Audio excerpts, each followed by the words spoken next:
प्यारे बच्चों, नवांकुर डिजी लेसन्स में आपका फिर स्वागत है। बच्चों, आज का हमारा टॉपिक है वृक्षारोपण। तो आइए बच्चों, आज हम वृक्षारोपण के बारे में ध्यान से समझेंगे।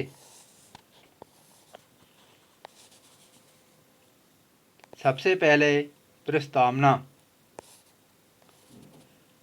हमारे देश भारत की संस्कृति एवं सभ्यता वनों में ही पल्लवित तथा विकसित हुई है। यह एक तरह से मानव का जीवन सहचर है। वृक्षारोपण से प्रकृति का संतुलन बना रहता है। वृक्ष अगर ना हो तो सरोवर, नदियाँ, बच्चों यहाँ पर नदियाँ में यहाँ पर केवल बिंदी रखी हुई है, लेकिन उस पर चंद्रबिंदी आएगी। तो बच्चों दोबारा पढ़ते हैं। वृक्ष अगर ना हो तो सरोवर, नदियाँ ना ही जल से भरी रहेंगी और ना ही सरिता कल कल ध्वनि से प्रभावित होगी। वृक्षारोपण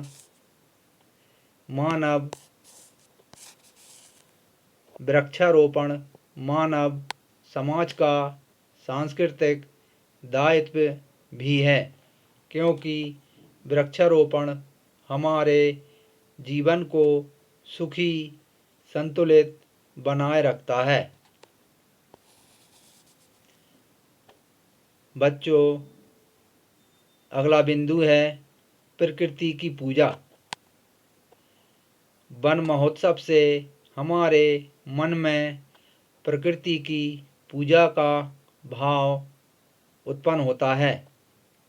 इस दृष्टि से देखा जाए तो छोटे पौधों का भी उतना ही महत्व होता है जितना बड़े पौधों का होता है।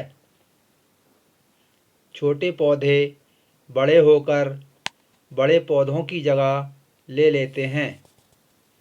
वन हमारे प्रेरणा के स्रोत होते हैं। वन से हमें रोगों के इलाज के लिए दवाइयाँ मिलती हैं।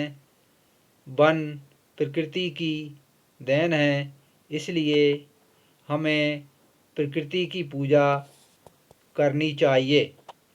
बेल, तुलसी, केला, बड़ और पीपल की पूजा की जाती है। धरती का सौंदर्य। वृक्षों को धरती का सौंदर्य माना जाता है। पूरी धरती पर हरियाली होने की वजह से ही धरती रंग बिरंगी दिखाई देती है। हरी हरी घास वाले पहाड़ी क्षेत्र और हर मौसम में खिलने वाले फूल ही हमारा मन मोह लेते हैं। घने जंगलों की हरियाली को देखकर हृदय खुशी से भर जाता है। वनों से लाभ। वनों से हमें भवन निर्माण की सामग्री मिलती है। औषधीय जड़ी बूटियाँ, गोंद, घास तथा जानवरों का चारा भी वनों से ही प्राप्त होता है। वन तापमान को सामान्य बनाने में सहायक एवं भूमि को बंजर होने से रोकते हैं। वनों से लकड़ी, कागज़, फर्नीचर, दवाइयाँ। यहाँ पर बच्चों दवाइयाँ गलत लिखा हुआ है, इसमें बड़ी ई की जगह छोटी ई होगी और यहाँ पर चंद्रबिंदी आएगी। दवाइयाँ सभी के लिए हम वनों पर ही निर्भर हैं। वन हमें दूषित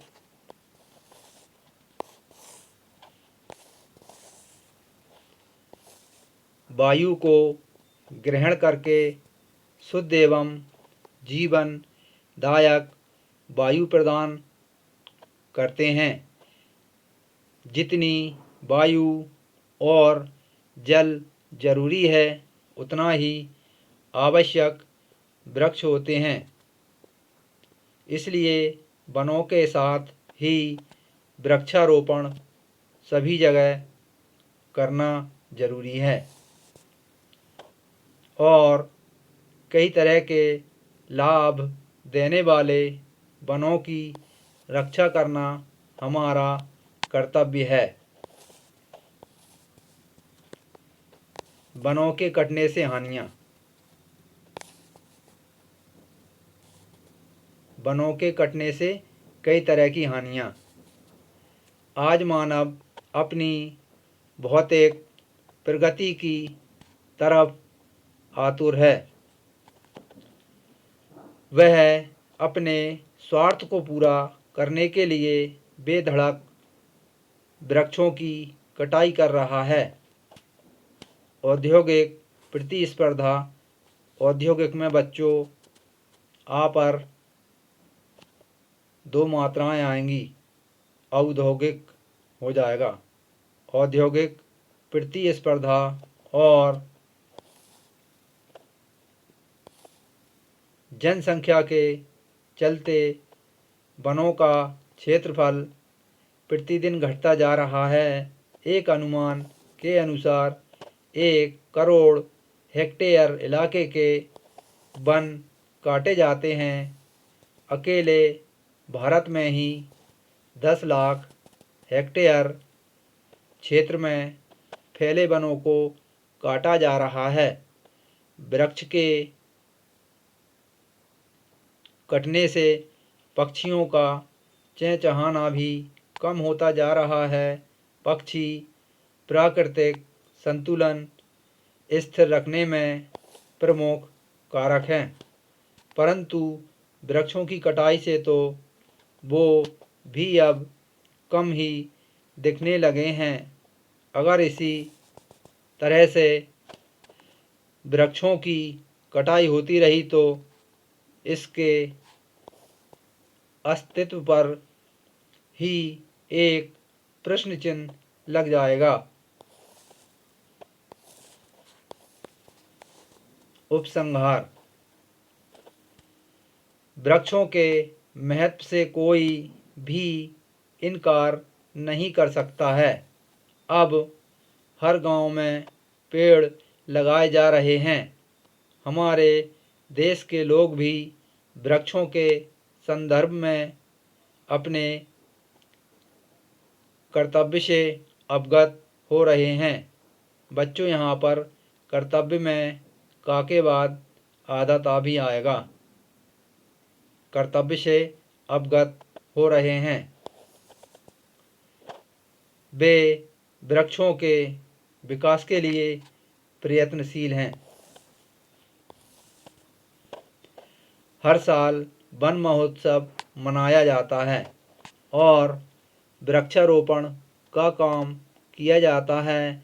हमें भी अधिक से अधिक पेड़ पौधे लगाने चाहिए और स्वास्थ्य के उपहार को वृक्षों से प्राप्त करना चाहिए।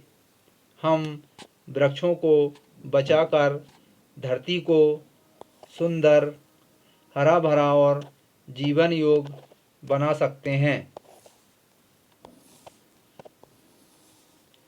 बच्चों, अभी हमने वृक्षारोपण के बारे में ध्यानपूर्वक पढ़ा और समझा। बच्चों, इसी के साथ पर्यावरण का। इसी के साथ वृक्षारोपण का हमारा यह टॉपिक यहीं पर समाप्त होता है। तब तक के लिए धन्यवाद।